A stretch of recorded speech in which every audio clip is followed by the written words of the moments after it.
Are there therapeutic benefits to a sound healing journey? Tend to move your energy in different ways, which is basically like the reaction of your nervous system that has different associations with different sounds. So when we play a gong, like a gong doesn't sound like anything in nature.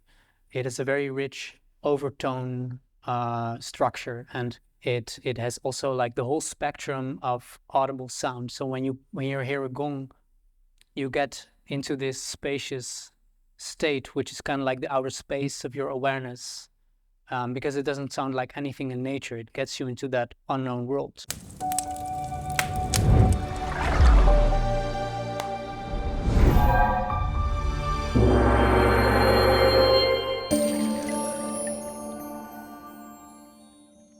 Welcome to another episode of the Sought and Found podcast. I'm your host, Gareth Catesy, and together we'll explore the uncharted realms of holistic health. We delve deep into the mysteries of how to better your mind, body, and spirit. My mission is to interview practitioners and thought leaders in the holistic health space to bring you insights and information on how to better and empower your own health. This week, we speak to Timo from the Pyramids of Chi in Bali. Timo is a sound healer, and we explore how sound and vibration can have therapeutic benefits to those who partake in the journeys. I hope you enjoy this one. I found it really interesting. And remember, I hate to say it, but please subscribe so we can grow our audience and grow the guests we bring onto the show. I hope you enjoy this one. Thanks.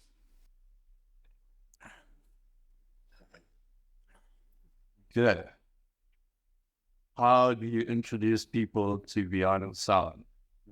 Yeah. So first of all, I try to ask them if they had like any previous experience with sound healing, and because if that's not the case, then it's quite a special first one for sound healing in general. And if there's no people that had any experience with sound healing, I tell about what sound healing is, at least how my view on sound healing is, and then of course explain what these water beds and these lights are for.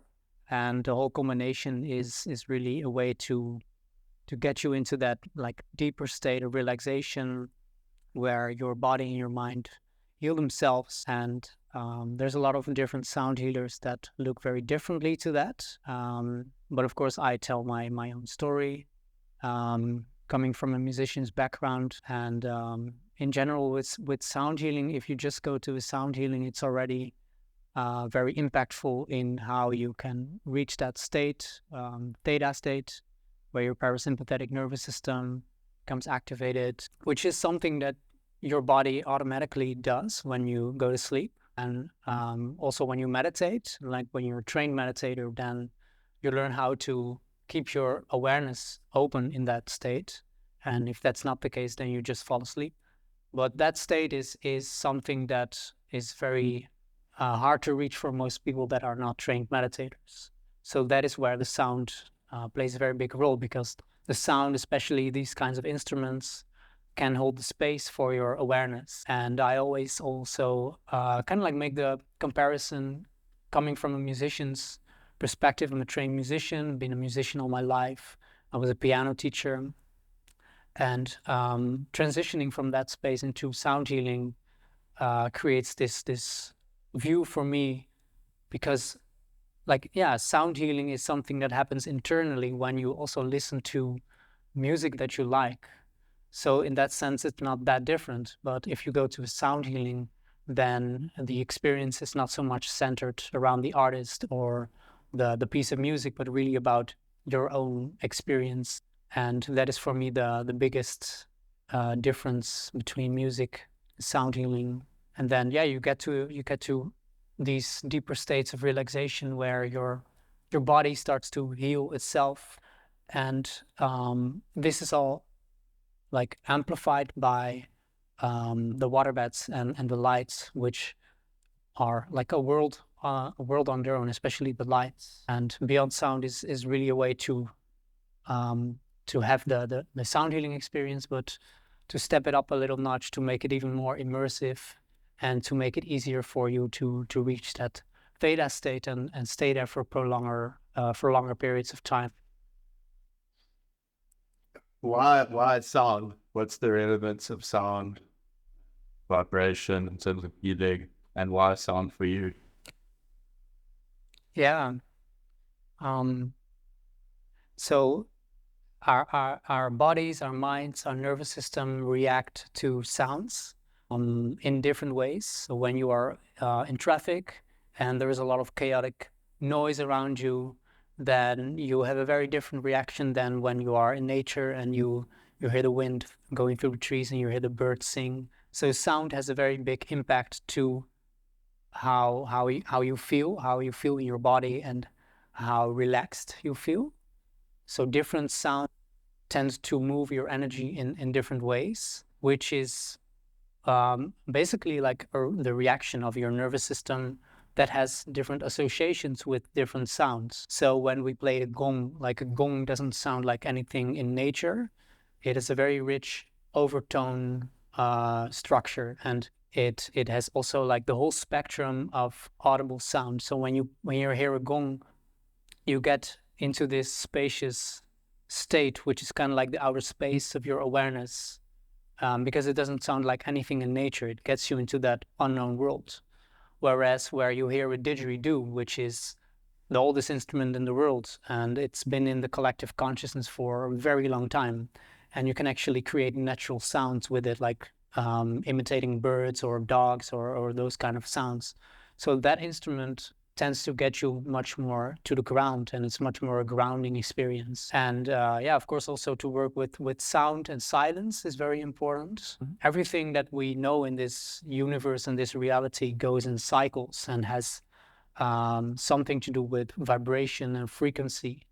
And sound is something that you can work with that in a very, very direct way.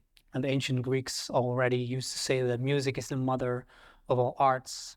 And music, traditionally, if you look where music comes from in all the different cultures, it is always has a background either for healing purposes or for praying purposes. So using sound to connect with yourself in a healing way and in a, maybe even a religious way is one of the oldest ways to get into that state, and it's also been the oldest use case for sound and music.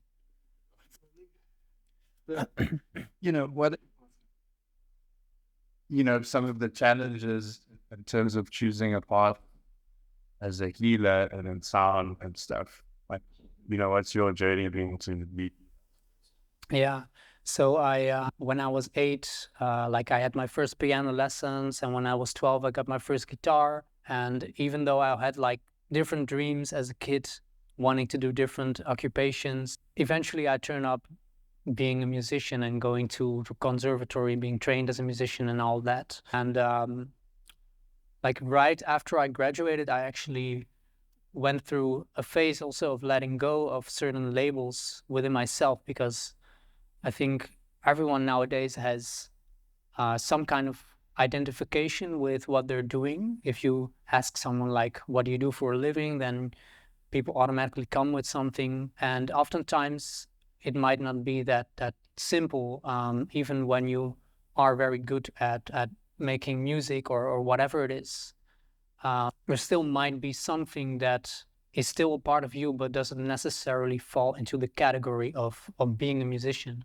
So I was going through those kind of thoughts right after I graduated. Also because I was being a piano teacher, and actually I noticed in myself what I wanted to do most in my piano lessons was to inspire people, not necessarily to learn them new techniques or something. Yeah, music can be very cerebral and very, very intellectual. And in the end, it's really about the feeling and about being inspired, as well as a musician or as a listener. And that's where I started to think about, like, how do I look at myself and how do I look at music? And it all fell really beautifully into place also with me moving to Bali, starting new. I didn't necessarily knew that I was going to do sound healings when I got here. It was really more like an open canvas. And I was just like, yeah, universe, just show me the signs what I should do. And I felt drawn to doing sound healings. And that is kind of like how it fell into place. I found this place here at the Pyramids of Chi, and from that point I grew into it naturally, and it also felt naturally to still use the skills that I had as a musician, but then to transition into holding space for people to go into their healing processes. And have you had any very unique or bizarre healings? Yeah. So it's very different for many people, especially this particular experience, but also the ancient sound healing. It really depends on how sensitive people are and how open they are to go into their own journeys, because I don't really see it in that way that I or even the sound is directly affecting someone. It's all happening within a person. So some people, they just have a cool experience, or nothing much happens. And other people go through very deep emotional processes. Sometimes people come out of it crying and they have no idea what is going on, but it's just something of an emotion that is coming into movement. Sometimes people need to be grounded. I had one person coming out of the session and he was like shaking quite heavy. So I had to like push him on the ground and really to ground him, because sometimes these kinds of journeys, they can really bring you up into outer space, and you keep flying and you have a hard time getting on the ground. So that is sometimes what happens. What is very interesting is, of course, like these lights and these vibrations directly on your body is something quite new in the world of sound healing in general, as far as I know. So there's also like not so much data what can happen, and I've had some very interesting things that people come out of the session and they ask me like, did you touch me? Did you do a massage or a Reiki? And I said, no, I would never do that without asking for consent. But sometimes people actually feel like a hand on their shoulders, and I'm not sure how or why, but I think it has to do maybe something with these vibrations tend to move the energy through your body, and you can actually feel it like a physical touch. Sometimes people get like mild headaches or pains in their body because the vibration can accumulate your energy into a certain area, but it can also be relieving for pain or migraine. It's very hard to really pinpoint like this is going to happen. It's very different for everyone. But in general, it tends to move around your energy, whether it's physical energy, mental energy, or emotional energy, and it tends to move it around in your body and in your mind and in your being. And that also means that it can accumulate into certain places and get stuck. And that is where you really feel those blockages or resistances. Also like mental, maybe you have like a resistance in your thoughts. And then to go through that, to actually stay aware in that space, that is really healing. And that is also where people go through very deep transformational processes, because they are able to move their energy through that blockage. Why do you think people travel to places like Bali or South Africa or South America for alternative forms of healing? Yeah, so first of all, I don't think there has to be anything wrong for people to travel and to discover new ways of healing or whatever it is, culture, because traveling is very good for your overall expansion of your mind. And many times when you go to another country, it's just already a very expanding experience to be there, to travel.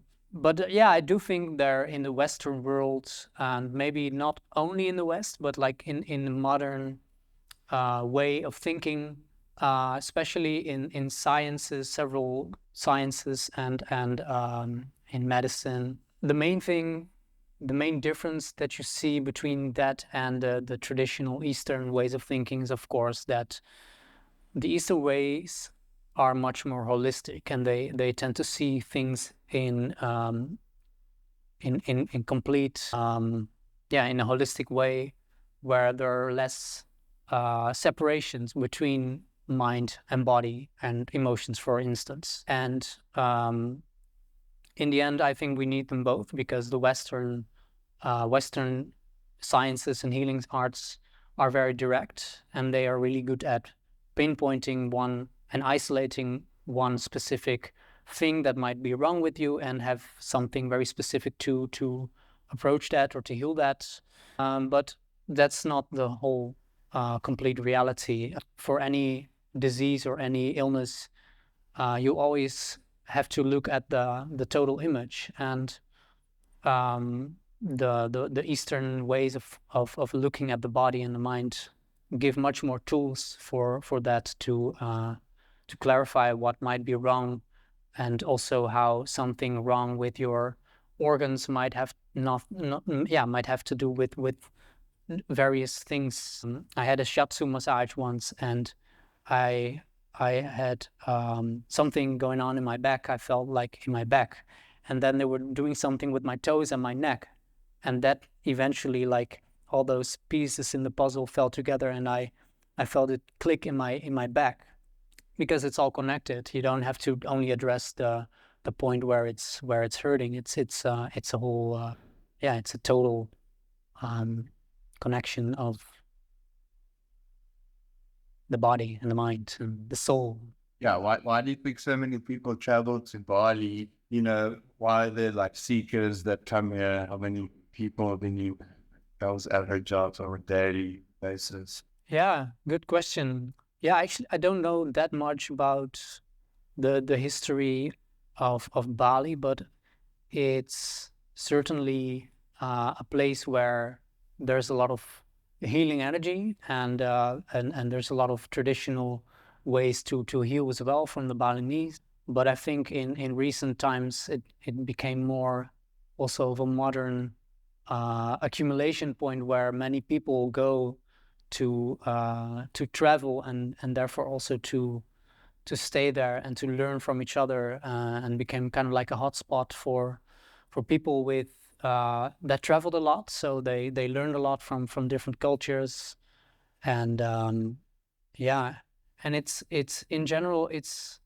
I think with tropical climates in general, they have much more of a warm, open energy. I'm coming from the Netherlands, so I'm half Indonesian, half Dutch, so I do feel like a very big difference in just the climate already. And but there is there is also a very rich history, of course, of the Balinese culture, working with that energy, working with the divine feminine, and with the water, and all those healing qualities that you see in those kind of places where you go. For instance, to the Amazon, there you have also the people that devotees of Oshun, which is the water goddess, and water and femininity are qualities that maybe are missing in those Western parts of the world where these people are coming from, which tend to be more masculine and more from the mind, which is linked to the element of air. So it's kind of like the opposite. And here in Bali, there is a space for everyone to come. And sometimes it's also a bit intense because everyone has their own healing modalities, and it's a bit chaotic. If you are not grounded in yourself, you can take up a lot of energies from people as well. But there is it's beautiful to have this space, and I think it's very good to have this kind of space where people can come and don't feel like they have to hold back in their beliefs. And I feel that a lot of those things are welcome here. Thank you. Cool. Thank you. Yeah. You speak very well. Thanks. Yeah, it's nice to do. I've never done something like this.